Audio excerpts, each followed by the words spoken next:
Bonsoir, c'est encore Evelyne. Soyez richement bénis dans le nom puissant de Jésus-Christ.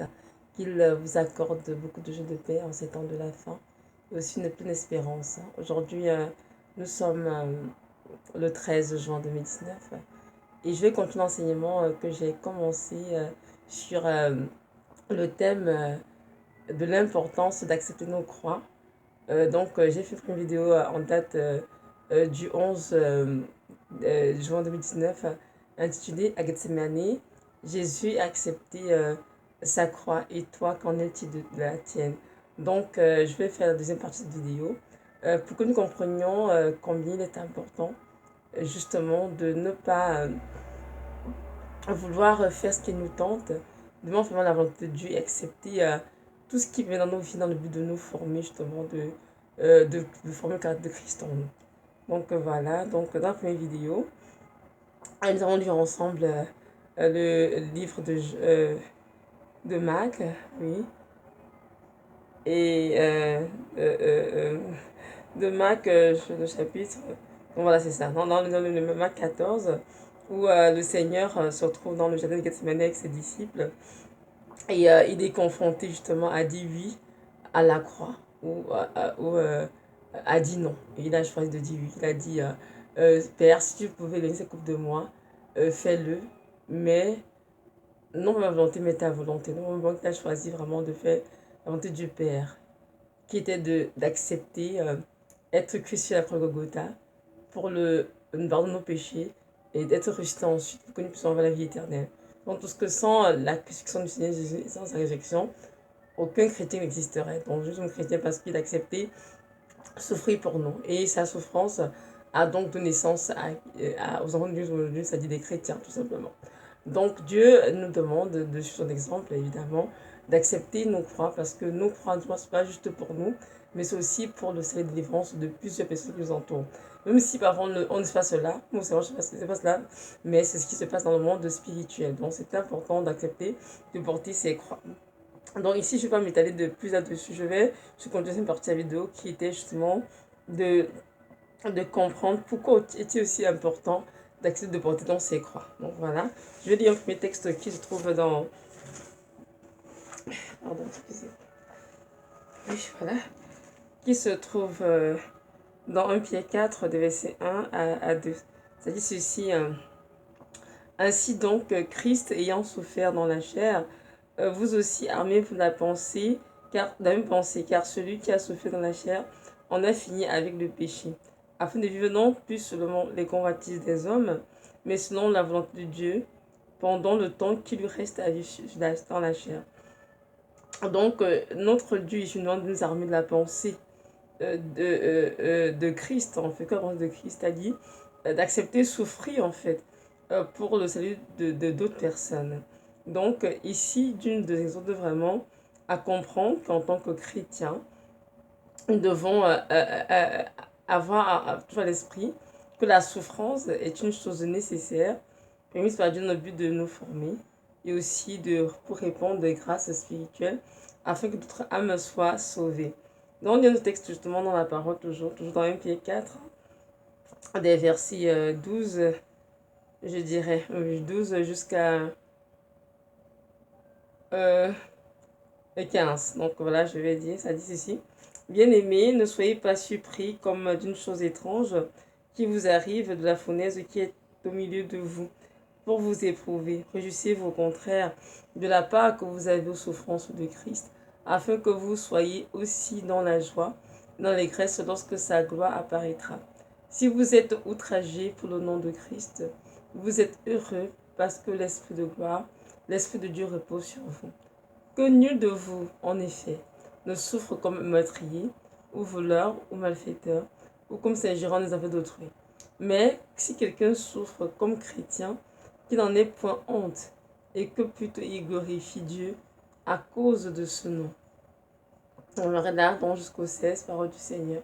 Donc, nous voyons bien, c'était sous notre frère Pierre et apôtre nous exhorte justement à ne pas être surpris de la fournaise dans laquelle nous nous trouvons, parce que tous les chrétiens entiers sont confrontés à ça. Tous les véritables enfants de Dieu sont dans des fournaises et cela est normal. Et il dit ici au verset 13, réjouissez-vous au contraire de la part que vous avez aux souffrances de Christ, afin que vous soyez aussi dans la et dans l'allégresse lorsque sa gloire apparaîtra.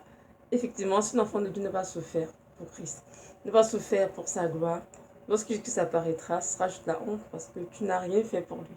Donc, notre Dieu nous demande justement d'accepter pour nous nos croix afin de participer ainsi à ses souffrances aussi.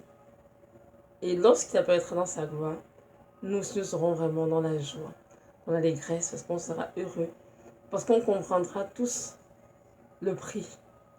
Chacun pays peut être là où nous sommes, donc on sera vraiment dans la joie. Donc notre Dieu vraiment nous encourage à ne pas fuir nos croix, mais à les accepter, sachant que c'est sa volonté. Parce que toutes les croix ont été sagement définies et permises par lui avant la fondation du monde entier, pour chaque chrétien. Je vois le chrétien, pas de ceux qui sont véritablement enfants de Dieu. Pas ceux qui vont à l'église, ils vont passer des clubs sociaux là, non. Pas de ceux qui sont véritablement enfants de Dieu, convertis, qui ont connu l'amour de Dieu. Donc ces chrétiens seront appelés à porter durant leur vie chrétienne beaucoup de croix.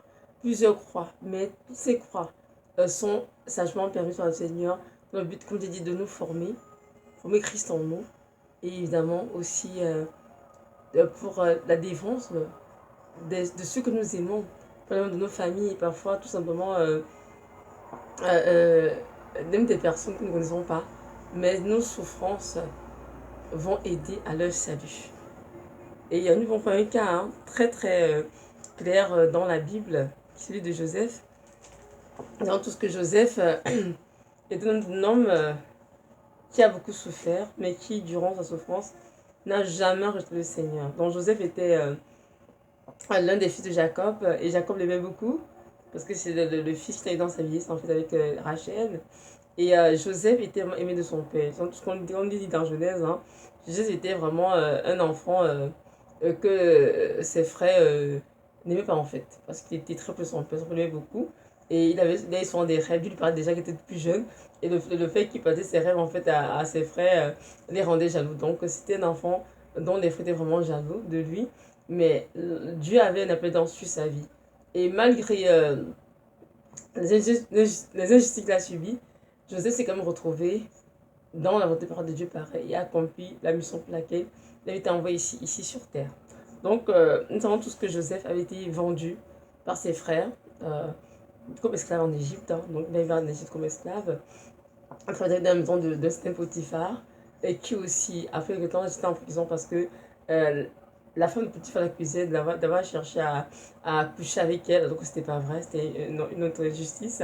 Et là, lorsque je l'avais en prison, il a passé en prison 14 ans en prison. Donc, tout le monde ça. Pour un crime, il n'avait pas commis, il n'avait pas cherché à coucher avec elle du tout. C'était un mensonge, il fabriquait de toutes pièces parce qu'elle avait vraiment en elle la femme de Potiphar, une espèce de séduction. Et justement, elle a raconté cela, son mari a cru à ce qu'elle disait. Et Joseph dit j'étais en prison. Mais pendant que j'étais en prison, la main de Dieu était toujours sur lui. Tellement il était un enfant bien éduqué et il continuait de chercher le Seigneur. Son cœur était toujours connecté au Seigneur. Il était toujours dans la crainte du Seigneur. Et lorsque il est en prison, il a fait la connaissance de deux hommes qui travaillaient dans la cour du roi. Et ils ont eu des rêves. Et lorsqu'ils ont eu des rêves, Joseph n'a plus les dons d'interprétation. Il a interprété les rêves. Et lorsqu'ils sont sortis de prison, justement, un jour, l'un de ces films de Joseph, c'est ainsi qu'il est arrivé dans être donc gouverneur de l'Égypte, parce qu'il avait interprété un rêve que Pharaon avait eu, que personne n'était capable d'interpréter. La solution, voyez-vous. Donc, Joseph a subi tout ce qu'on pourrait, toutes ces injustices en fait, d'avoir été vendu par ses frères, ensuite être esclave dans le maison de Potiphar, ensuite être en prison parce qu'on disait qu'il a commis un crime d'adultère, que c'était pas vrai. Mais la main était sur lui parce qu'il avait un cœur droit dans le Seigneur. Il craignait le Seigneur, il aimait le Seigneur. Et quand on lit les Écritures, c'est écrit bien que la main était toujours sur lui, pardon, et tout ce qui touchait lui réussissait. Donc tout ce qui touchait prospérait. C'est vraiment une marque de Dieu sur sa vie, malgré qu'il souffrait et qu'il désirait au fond de lui un jour retrouver son peuple, son père et ses frères. Et nous allons voir ici, ensemble dans Genèse 45, je lis ce petit bout, c'est vraiment intéressant de voir comment il a accepté de porter sa croix, et sa croix ou ses croix, et où jusqu'où ça l'a conduit en fait. Dans Genèse 45, des versets 1 jusqu'à, je dirais, euh, pardon, donc c'est ça, jusqu'au verset 9, je dirais, donc je vais dire ça dit ceci. Joseph ne pouvait plus se contenir devant tous ceux qui l'entouraient et il s'écria, faites sortir tout le monde. Et il ne resta personne avec Joseph. Quand il se fit connaître à ses frères, il éleva la voix en pleurant. Les Égyptiens l'entendirent et la maison de Pharaon l'entendit. Joseph dit à ses frères, je suis Joseph. Mon père vit-il encore? Mais ses frères ne purent lui répondre car ils étaient troublés en sa présence. Verset 1 à 3, nous regardons pour l'instant. Donc ici, Joseph est venu de l'Égypte. Évidemment, il y a un cas de famine et ses frères vont dans l'Égypte chercher de quoi se nourrir. Et là, Joseph les reconnaît, mais eux non. Lorsqu'il finit par déposer son identité à ses frères sont troublés parce qu'ils ses frères les vendus et ils disaient dans leur cœur qu'ils n'en avaient pas jamais de leur frère. Mais non, Dieu l'avait gardé quelque part en vie pour être une main de secours pour eux en temps de besoin. Donc, verset 4 ici, Joseph dit à ses frères, approchez-vous de moi. Et ils s'approchèrent de lui. Il dit, je suis Joseph, votre frère, que vous avez vendu pour être mené en Égypte. Maintenant, ne vous affligez pas et ne soyez pas fâchés de m'avoir vendu pour être conduit ici, car c'est pour vous sauver la vie que Dieu m'a envoyé devant vous.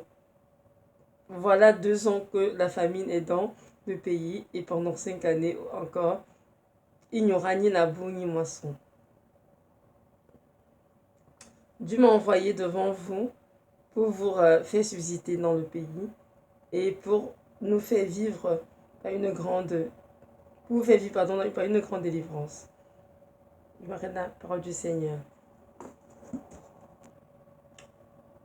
Donc c'est seulement très, comment dirais-je, émouvant hein, de voir ce que Joseph dit.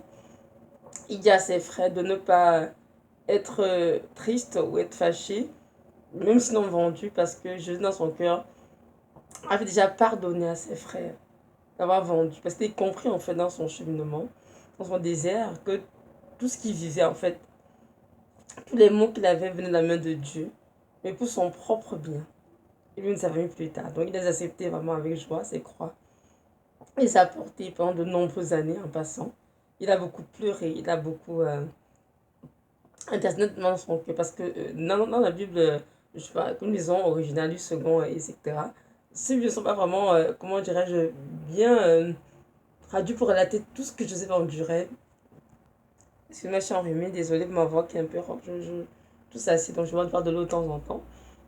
Donc je m'excuse pour cet inconvénient. Donc je disais que Joseph, lorsque nous lisons des livres, en fait, qu'on dirait apocryphes, dans ces livres de l'histoire de Joseph est vraiment bien relaté de fond en comble. Hein. Et lorsqu'on nous lisons dans nos Bibles, comme Jean-Luc II, ou bien la BJC, ou bien je sais pas trop, King James, etc., on se dit que l'histoire s'est déroulée comme en quelques jours et puis datite, mais non. Joseph était un homme vraiment qui craignait le Seigneur. Il a beaucoup, beaucoup souffert. Il priait beaucoup, il jeûnait beaucoup, donc de résister sur nos tentations et aux avances de Potiphar. Donc, c'est un homme vraiment qui, dans la souffrance, ne s'est pas aigri, mais au contraire, a cherché son Dieu, l'a aimé de tout son cœur et a continué d'espérer qu'un jour viendra où Dieu le délivrera. Effectivement, dans tout ce qu'il a vécu, le Seigneur l'a conduit à avoir vraiment la confiance de Pharaon qui établit donc gouverneur d'Égypte sur tout son peuple, tout ça vraiment magnifique. Donc Dieu l'a élevé ainsi et à cette position, il était en mesure d'aider sa famille qui venait du nom de Canaan, chercher de quoi se nourrir parce que c'est le monde de la famine. Donc c'est vraiment ça et là on voit qu'il dit à ses frères verset 5. Ne vous affligez pas, ne soyez pas fâchés de m'avoir vendu pour être conduit ici, car c'est pour vous sauver la vie que Dieu m'a envoyé devant vous. Amen, voyez-vous. Donc, il dit bien à ses frères, c'est pour sauver la vie. Donc, comprenons qu'il y a des croix que nous portons. On a l'impression que c'est juste nous, il s'agit de nos non, le fruit sera bien plus grand que ce que nous pensons. Le fruit peut toucher des vies de nos familles, des personnes que nous ne connaissons pas du tout. Et un jour au ciel, ces gens vont te dire merci parce que c'est à cause des croix que tu as portées, que j'ai portées, qui sont aujourd'hui sauvés. Donc, juste pour dire que c'est important d'être un enfant de Dieu, de dire Seigneur, ta volonté est ma volonté. Et puis ton temps, c'est mon temps, Seigneur, c'est tout ce que je veux. Très souvent, dans la vie, je fuis les croix. Ça ne veut pas souffrir, hein. Bon, c'est tout ce que en tant qu'enfant de Dieu, ou en tant qu'être humain, on ne veut pas souffrir, on veut être bien, on veut être dans la joie constamment, mais non comprendre que pour ceux qui veulent suivre les traces du Seigneur Jésus de Nazareth, pour ceux qui veulent marcher dans ses pas à sa suite, ces personnes doivent accepter de souffrir parce que c'est qu'il avait fait 5, verset 8, que c'est par l'obéissance, par la souffrance qu'il a appris l'obéissance, ok? Donc, pas juste souhaiter appris l'obéissance. Donc, nous aussi, si nous avons obéissant, c'est important parce qu'on pas la souffrance. Parce que quand on souffre, hein, Dieu nous humilie, il nous fait mourir. En fait, comme il dit mourir, c'est quoi? C'est tuer vraiment la chair. Il nous fait vivre, il nous fait comprendre en fait que la vie, qui nous attend, une vie charnelle, non, c'est une vie spirituelle. Et pour que l'esprit puisse être capable de s'élever, c'est important que la chair meure quelque part. C'est dans les épreuves que Dieu arrive à tuer cette chair, vraiment, à la tenir, à susciter l'esprit, je veux dire. Donc, c'est ça. Donc, voilà. L'histoire de Joseph. Donc, je continue de lire verset 11, verset 6, pardon, on dit ceci. Dieu m'a envoyé devant vous pour vous faire susciter dans le pays et pour vous faire vivre par une grande délivrance. Donc, Joseph est vraiment cet enfant que Dieu a utilisé pour accorder à sa famille au complet la délivrance et de salut aussi.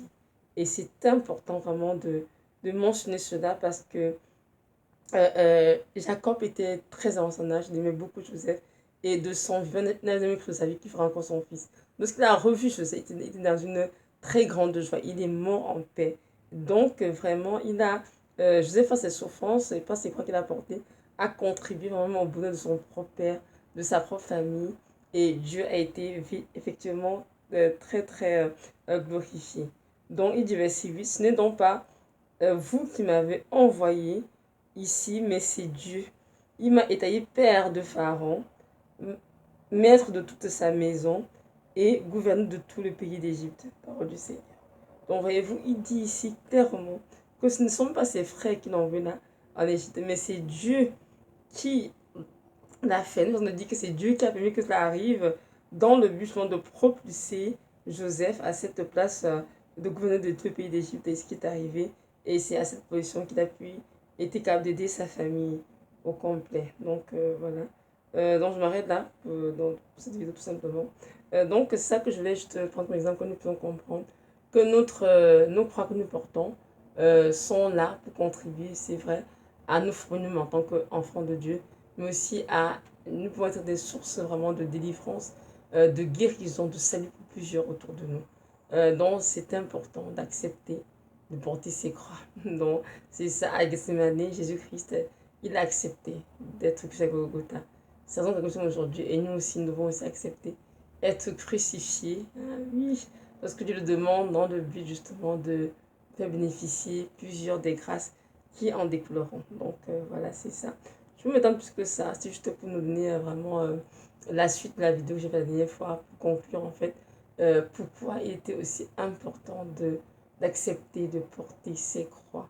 Donc voilà, je vais juste nous rappeler que notre Dieu revient bientôt et que c'est très important que nous nous afférions vraiment à mettre nos vies en règle, à laver nos robes dans le sang de l'agneau, car il vient juger une église sans tache ni ride et c'est important que nous soyons prêts.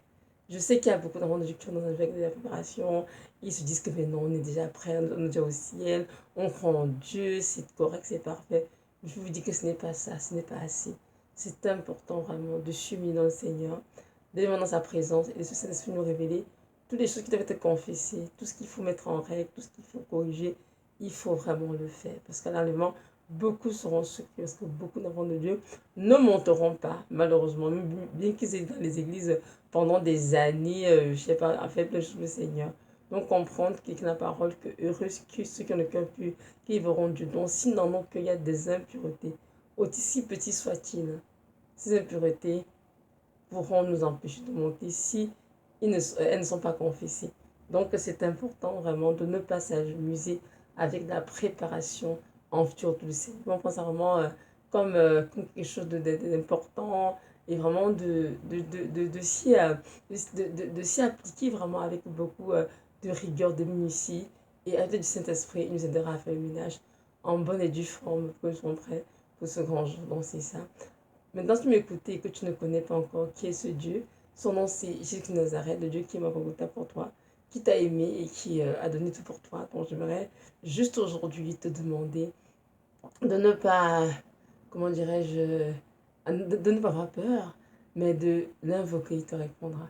C'est l'unique, le véritable Dieu qui t'a sauvé, qui a des avis pour toi, avec la vie éternelle. Donc, je t'encourage vraiment à te repentir de tes péchés et à le ressentir ton cœur comme ton sauveur et ton Seigneur. Allez, c'est ainsi que tu auras donc la vie éternelle qu'il a promise à ceux qui croiraient en lui. Donc voilà. Merci d'avoir écouté. Que notre Dieu nous bénisse tous et nous accorde cette grâce d'accepter, souffrir pour lui. Car c'est que nous devons souffrir que nous allons apprendre l'obéissance et être aussi ainsi conforme à sa parole et être aussi en communion avec ses souffrances. Donc voilà. Merci. Bonne journée.